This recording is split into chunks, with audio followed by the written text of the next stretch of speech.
जिसका नाम उम्मे जाफर था। वो इंतहाई सखी और फयाज थी। लोगों में यूं तकसीम करती थी कि दाएं हाथ को बाएं हाथ का इल्म ना होता। कुछ दिनों से वो एक खास रास्ते से गुजरने लगी। इस रास्ते पर दो अंधे बैठे होते थे। ये दोनों सदाएं लगाते। एक अंधा कहता था, इलाही मुझे अपने फजलो करम से रोजी अता फरमा। दूसरा अंधा सदा लगाता, या रब मुझे उम्मे जाफर का बचा हुआ अता कर।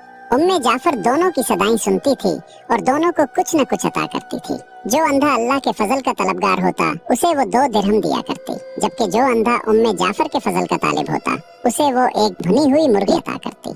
दिलचस्प बात ये थी कि जिसे भुनी हुई मुर्गी मिलती वो अपनी मुर्गी दूसरे अंधे को 2 दिरहम में बेच देता। ये सिलसिला कई दिनों तक चलता रहा।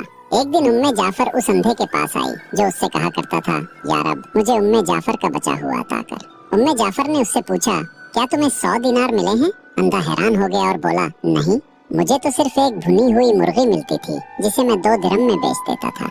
उम्मे जाफर ने कहा, जो अंधा अल्लाह के फजल का सवाल करता था मैं उसे 2 दिरहम देती थी, लेकिन तुम्हें जो मुर्गी देती थी उसके अंदर 10 दिनार डाल दिया करती थी। ये सुनकर अंधे ने अपना सर पीट लिया और चीखने लगा, हाय मेरी कमबख्ती, काश मैं ऐसा न करता, मैं तो मारा गया।